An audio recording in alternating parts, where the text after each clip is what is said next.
तो hello guys, कैसे हैं आप सब लोग। मैं हूं आपका दोस्त अरसलान और आप देख रहे हैं मेरा चैनल जी फ्लिक। रीइंकार्नेशंस की एपिसोड 235 के साथ हाजिर हो। लास्ट एपिसोड के एंड पे हमने देखा था कि लिन जुई अपने कुछ साथियों के साथ वैली ऑफ डिस्पेयर के बाहर पहुंचता है, जहां पर कुछ डाओ मास्टर्स का सामने आ जाते हैं, उनका रास्ता रोकते हैं। तो यहाँ पर आगे क्या होने वाला है जो हम लोग जहाँ पर इस एपिसोड में देखेंगे, उससे पहले आप लोगों के साथ एक न्यूज़ भी शेयर कर देता हूँ कि आपको पता होगा मेरा दूसरा चैनल जिसका नाम लोकी गेमर्स है, उसके ऊपर मैं गेम्स खेलता हूँ, गेम्स एक्सप्लेन करता हूँ। तो वहाँ पर मैंने रिसेंटली एक नई गेम स्टार्ट की है, GTA 5। आप सभी ने पहले भी इसकी वीडियोस देखी होंगी। तो वहाँ पर मैंने GTA 5 के पहले मिशन को एक्सप्लेन किया है। अगर आप में से कोई इंटरेस्टेड है तो आप जाकर देख सकता है। नीचे डिस्क्रिप्शन में मैं आपको लिंक भी दे दूंगा, वहां पर से भी जाकर देख सकते हैं।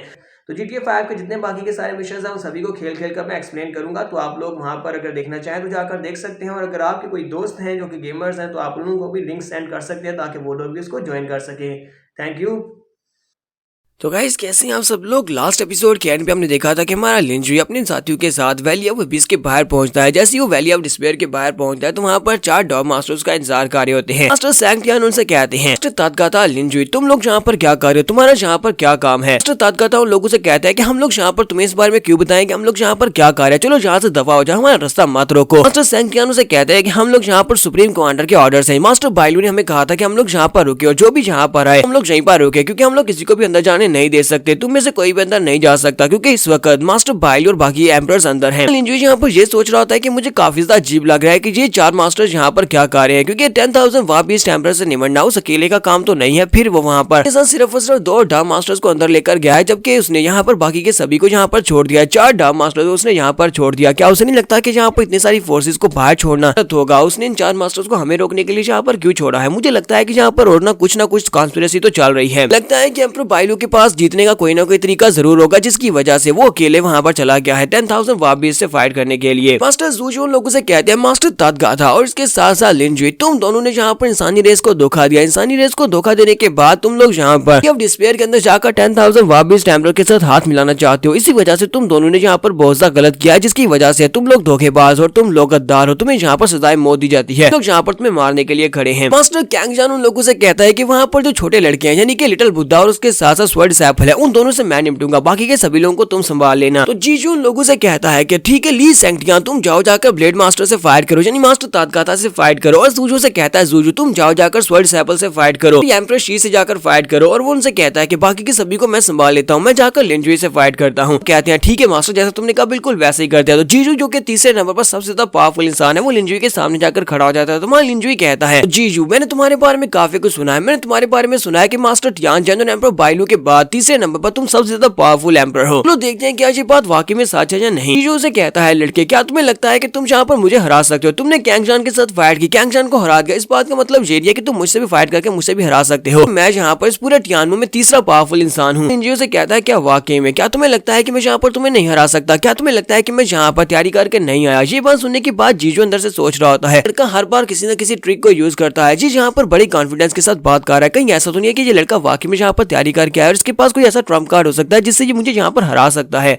तो वो अंदर से सोच रहा होता है, मुझे यहाँ पर पहले से आजमा कर देखना चाहिए, पहले इसके ट्रम्प कार्ड्स को देख लेते हैं। तुम्हारा जीजू से कहता है कि तुम यहाँ पर इंतजार किसका कर रहे हो, एम्परर जीजू चलो आ जाओ मेरे ऊपर अटैक करो। जीजू यहाँ पर अभी भी सोच रहा होता है, ये लड़का यहाँ पर कुछ ज्यादा ही कॉन्फिडेंट है, पता नहीं मुझे समझ नहीं आ रही, मुझे यहाँ पर समझ नहीं आ रही कि मैं क्या करूँ। मैं यहाँ पर पूरे टियान में होकर सबसे ज्यादा पावरफुल इंसान हूँ, यानी तीसरा सबसे पावरफुल इंसान हूँ। यहाँ पर कोई मेरे सामने टिक नहीं पाता, लेकिन ये लड़का मेरे सामने ब्लफ क्यों किया जा रहा है। क्या ये लड़का वाकई में इतना स्ट्रॉन्ग है या फिर ये ब्लफ कर रहा है। दूसरी तरफ से मास्टर ली सैंक्टियन मास्टर से फाइट कर रहे होते हैं और उसे कहते हैं, जीजू तुम वहाँ पर कर क्या रहे हो, चलो जल्दी से उस लड़के को खत्म करो जहाँ पर आओ, कहीं ऐसा ना हो कि तुम वहाँ पर खड़े रह जाओ और हमें यहाँ पर ये लोग मार डालें, यहाँ पर मुश्किल में हैं। अगर तुमने यहाँ पर जल्दी नहीं किया, तुमने लिन जुई को जल्दी जल्दी खत्म नहीं किया तो मास्टर तादगाता तो यहाँ पर मुझे मार डालेगा। लिन जुई जीजू से फिर से कहता है, लॉर्ड जीजू अब तुम्हें क्या हुआ, क्या तुम यहाँ पर डर रहे हो। तुम्हें तो और ज्यादा बहादुर होना चाहिए, तुम इन तीनों मास्टर्स को यहाँ पर लीड करते हुए लेकर आए, तो इसका मतलब है कि तुम इनके लीडर हो और लीडर को बहादुर होना चाहिए, चलो जल्दी से आ जाओ, तुम कर सकते हो। तो इसी के साथ ही जीजू अपनी पावर्स को रिलीज करते हुए कहता है, मुझे तुम्हारे पर बिल्कुल भी भरोसा नहीं है कि तुम्हारे पास मेरे लिए कोई ट्रम्प कार्ड हो सकती है। तुम यहाँ पर कोई भी ट्रम्प कार्ड को नहीं यूज कर सकते क्योंकि तुम यहाँ पर सिर्फ उसे ब्लफ कर रहे हो। एनर्जी को रिलीज करते हुए लिन जुई के ऊपर अटैक करता है। जैसे वो लिन जुई की तरफ अपनी एनर्जी को भेजता है, तुम्हारा लिन जुई अपने पास 9 कलर एग को बाहर निकालता है और कहता है, मेरे पास तुम्हारे से निमटने के लिए एक चीज है। मेरे पास 9 कलर एग को निकालता है। जैसे वो 9 कलर एग को निकालता है तो अपने साइज को बड़ा कर लेता है। और दूसरी तरफ से एम्परर जीजू जब अपनी पावर्स को रिलीज करता है तो उसका जो मॉन्स्टर होता है वो साइज में काफी ज्यादा बड़ा हो जाता है। जबकि वो एग के ऊपर अपना पंच मारता है तो एग उस पूरे के पूरे अपनी एनर्जी से बने हुए मॉन्स्टर को अपने अंदर एब्जॉर्ब कर लेता है, क्योंकि एग किसी भी एनर्जी को एब्जॉर्ब करते हुए अपना हिस्सा बना लेता है। इसी वो एग उस एनर्जी को एब्जॉर्ब कर लेता है, तो इस बात से वो सभी के सभी एम्परर्स बहुत सा हैरान होते हैं और कहते हैं ऐसा कैसे हो सकता है, ये तो एक डीमन बीस्ट का एग है, लेकिन जिसने यहाँ पर इतनी पावरफुल एनर्जी को अपने अंदर एब्जॉर्ब कैसे कर लिया। एम्परर जीजू फिर से अपनी एनर्जी को रिलीज करते हुए कहता है, लिन जुई तुम्हें क्या लगता है कि ये एक अंडा ये मुझे यहाँ पर रोक सकता है? तुम सिर्फ और सिर्फ एक अंडे से मुझे यहाँ पर ब्लॉक नहीं कर सकते। देखते हैं कि ये अंडा कितनी ज्यादा स्ट्राइक्स यहाँ पर फेस कर पाता है। एम्परर जीजू जब अपनी पावर्स को रिलीज करते हुए एग के ऊपर अटैक करता है, तो एग के ऊपर जबरदस्त अटैक होने के बाद वो उसके अटैक को ब्लॉक कर लेता है। इस बात से एम्परर जीजू और भी हैरान होता है और कहता है, एग ने मेरे स्ट्राइक को यहाँ पर फेंड कर दिया। इसका मतलब यह है कि ये एग काफी ज्यादा पावरफुल है, इसकी शील्ड बहुत ज्यादा स्ट्रॉन्ग है। इसी के साथ ही एग के अंदर एक क्रैक पड़ता है और उस क्रैक के अंदर से एक उंगली बाहर निकलती है। उस एग के अंदर जो बेबी होता है वो अपनी उंगली को बाहर निकालकर सामने की तरफ एक एनर्जी बीम को रिलीज करता है। एनर्जी बीम इतनी पावरफुल होती है कि एम्परर जीजू की बॉडी के आर पार हो जाती है। एम्परर जीजू की बॉडी के अंदर एक होल हो जाता है। जीजू जख्मी हो जाता है और कहता है, ये क्या, मुझे समझ नहीं आ रही कि ये इस एग के अंदर जो बीस्ट है वो इतना पावरफुल कैसे है, उसने तो मेरी बॉडी के अंदर एक होल कर दिया। इस तरफ डाउ मास्टर सैंगटियन, डाउ मास्टर जूजियो, डाउ मास्टर कैंगजान वो लोग बहुत ज्यादा हैरान होते हैं और कहते हैं, ये क्या, जो कि तीसरा सबसे पावरफुल इंसान है वो यहाँ पर एक अंडे के अंदर मौजूद एक छोटे से बेबी बीस्ट से हार गया है, ऐसा कैसे हो सकता है। साथ ही जीजू वहां से भागना शुरू कर देता है और कहता है, चलो जल्दी से यहाँ से निकलो। सैंगटियन कहता है, ये कमीना तो यहाँ से भागकर जा रहा है, हमें भी यहाँ से भागना होगा। सैंगटियन जैसे उसके पीछे भागकर जाने लगता है, इसी के साथ ही ब्लेड मास्टर तादगाता अपने ब्लेड को घुमाते हुए उसके ऊपर अटैक करते हैं और कहते हैं, कमीने कहीं कि आज तुम यहाँ से बिल्कुल भी नहीं जा सकते, तुम मेरी फाइट को सीरियसली नहीं ले रहे, तुम फाइट के दौरान दूसरी तरफ क्यों देख रहे हो। ऐसे वो उसके ऊपर अपने ब्लेड से अटैक करते हैं तो वो उसके एक बाजू को काट देते हैं, लेकिन इसके बावजूद बाजू कटने के बावजूद मास्टर ली सैंगटियन वहां से भागना शुरू कर देते हैं। वो वहां से भागकर जा रहे होते हैं और सोच रहे होते हैं, मुझे यहाँ से जल्दी जल्दी निकलना होगा कि हम लोग यहाँ पर लिन जुई के साथ फाइट को अफोर्ड नहीं कर सकते। लिन जुई के पास बहुत सारे ट्रम्प कार्ड हैं, अगर वो जीजू को हरा सकता है तो हम सभी लोग तो उसके सामने कुछ भी नहीं है। जैसे वो भागकर जा रहा होता है, वहां लिन जुई उसके पीछे पहुंच जाता है। वो उसे कहता है, जबकि हम लोग यहाँ पर ये सब कुछ कर रहे हैं तो क्यों ना हम लोग यहाँ पर इस सबको यहीं पर खत्म कर दे, क्योंकि तुम्हें जिंदा छोड़ने का कोई फायदा नहीं है। तो अपनी एनर्जी को रिलीज करते हैं 5 एलिमेंट्स के साथ उसके ऊपर अटैक करता है। वो 5 एलिमेंट वाली पाम के साथ उसके ऊपर अटैक करता है। मास्टर ली सैंगटियन बड़ी आसानी के साथ उसके अटैक को अवॉइड कर लेते हैं और ऊपर की तरफ भागकर वहां से जाने लगते हैं। जैसे वो ऊपर की तरफ भागकर जा रहे होते हैं उसी वक्त मास्टर तादगाता ऊपर से जंप करते हुए आते हैं और कहते हैं, ली सैंगटियन मैं यहाँ पर तुम्हें तुम्हारे ब्लेड को यूज करने का आखिरी मौका देता हूँ, चलो देखते हैं कि यहाँ पर किसका ब्लेड ज्यादा पावरफुल है। तुम वुजियान डाओ राम के डाओ मास्टर बनने के लायक नहीं हो अगर तुम्हारा ब्लेड मुझसे ज्यादा कमजोर हुआ। तो इसी के साथ ही ली सैंगटियन भी अपने ब्लेड निकालते हैं और सामने की तरफ करते हुए मास्टर तादगाता के ब्लेड को ब्लॉक करते हैं। दोनों के ब्लेड वहां पर आपस में टकराती हैं, लेकिन मास्टर तादगाता का जो ब्लेड होता है वो ज्यादा पावरफुल होता है। इसी के साथ ही मास्टर ली सैंगटियन के ऊपर अटैक होता है, जिससे वो जख्मी होकर पीछे की तरफ गिरते हैं और पीछे की तरफ गिरते हुए जूजू से कहते हैं, जूजू मेरी मदद करो। लेकिन जूजू अपने हाथ को पीछे की तरफ घुमाते हुए उसके ऊपर अटैक करते हैं और उसे और ज्यादा जख्मी कर देते हैं और कहते हैं, कमीने कहीं कि मुझे डिस्टर्ब मत करो, मैं यहाँ पर अपनी फाइट कर रहा हूँ। जैसे वो उसके ऊपर अटैक कर रहे होते हैं उसी वक्त एम्परर शी कहता है, ये मेरा मौका है, मैं अभी अटैक करता हूँ। तो एम्परर शी वहां पर अपने हिमनली स्टेप के 5th स्टेप को यूज करते हुए मास्टर जूजू के ऊपर अटैक करता है। जैसे वो 5th स्टेप के साथ मास्टर जूजू के ऊपर अटैक करता है, मास्टर जूजू को एक बहुत ही पावरफुल झटका लगता है। मास्टर जूजू कहते हैं, इसने मेरे पर अटैक किया, क्या जो हिमनली स्टेप 5 स्टेप था। लेकिन एम्परर शी क्योंकि कमजोर होता है और मास्टर जूजू डाओ राम के एक्सपर्ट है, इसी वजह से एम्परर शी जख्मी होकर पीछे की तरफ गिर जाता है और कहता है, मैंने यहाँ पर अपना बेस्ट दिया था, मैंने यहाँ पर हिमनली स्टेप के 5th स्टेप को भी यूज कर लिया, लेकिन इसके बावजूद मैं यहाँ पर जूजू को मार नहीं सका। मास्टर जूजू वहाँ पर बहुत ज्यादा खुश होते हैं और कहते हैं, कमीने कहीं कि एम्परर शी तो फाइनली तुमने यहाँ पर हिमनली स्टेप के 5th स्टेप के बारे में बता ही दिया, तो तुमने यहाँ पर मेरे पर अटैक किया